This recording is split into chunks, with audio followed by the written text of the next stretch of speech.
Assigned భూములపై ఆ షరతును అధికారులే నిరూపించాలి. బదలాయింపు చేయరాదన్న నిబంధనలతోనే అసైన్డ్ చేసినట్లు ఆధారాలు చూపాలి. లేదంటే షరతు లేనట్టే. అసైన్డ్ భూమి బదలాయింపుపై ఉన్న నిషేధం వర్తించదు. కానూరులోని 0.66 సెంట్లు అసైన్డ్ భూమి విషయంలో హైకోర్టు కీలక తీర్పు. పెనమలూరు తహసీల్దార్ ఇచ్చిన ఉత్తర్వులు రద్దు. భూమి అమ్మకానికి సమర్పించే డాక్యుమెంట్లను రిజిస్టర్ చేయాలని పడమట సబ్ రిజిస్టర్ ఆదేశం. ఓ అసైన్డ్ భూమి రిజిస్ట్రేషన్ విషయంలో అధికారుల తీరును రాష్ట్ర హైకోర్టు తప్పుపట్టింది. మనకి 1954 ముందు నిరుపేదలకు ఎవరికి బదలాయింపు చేయరాదన్న షరతుతోనే భూములు అసైన్ చేసినట్లు నిరూపించాల్సిన బాధ్యత అధికారులదని తేల్చెప్పింది.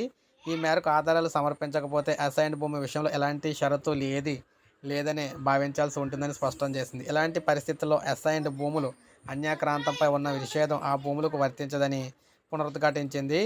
మనకి 1954 ముందు అసైన్ చేసిన భూములు విక్రయానికి సమర్పించే డాక్యుమెంట్లను రిజిస్ట్రేషన్ అధికారులు స్వీకరించి తీరాల్సిందేనని అందుకు సంబంధించి రావి సతీష్ కేసులో హైకోర్టు ధర్మాసనం గతంలో ఇచ్చిన తీర్పునైతే రెవెన్యూ అధికారులు పాటించాలని చెప్పేసి తేల్చెప్పింది. భూముల రిజిస్ట్రేషన్కు అభ్యంతర పత్రం ఎన్ఓసి తప్పనిసరి చేయడానికంటే వీల్లేదని కూడా ధర్మాసనం అయితే అప్పట్లో స్పష్టం చేసిందనమాట.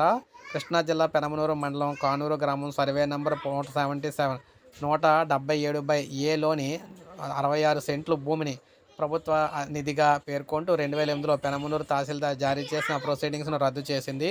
అందులోని 66 సెంట్లు భూమి రిజిస్ట్రేషన్ నిరాకరించడాన్ని తప్పుపట్టింది. ఆ భూమి విక్రయానికి సంబంధించిన డాక్యుమెంట్లను రిజిస్టర్ చేయాలని కూడా పడమట సబ్ రిజిస్టర్ ఆదేశించిందనమాట. సో దీన్ని బట్టి ఏం జరిగిందంటే ప్రభుత్వం ఏదైనా భూమిని ఇక్కడ పేద ప్రజలకు అసైన్ చేస్తే అందులో ఖచ్చితంగా అన్నీ మెన్షన్ చేసి అయితే ఉండాలని, దానికి సంబంధించి డాక్యుమెంట్లన్నీ కూడా ప్రభుత్వం అయితే నిరూపించితేనే కోర్టులో అయితే కుదురుతుందని, లేకపోతే ఎవరికైతే అసైన్డ్ భూమి ఇచ్చారో వాళ్ళు అమ్ముకోవడానికి అయితే వారికైతే అవకాశం అయితే ఉంటుందని చెప్పేసి చెప్పడం జరిగిందనమాట. సో ఇది మనకి లేటెస్ట్ అప్డేట్. ఒక లైక్ చేయండి, సబ్స్క్రైబ్ చేసుకొని మన ఛానల్ సబ్స్క్రైబ్ చేసుకొని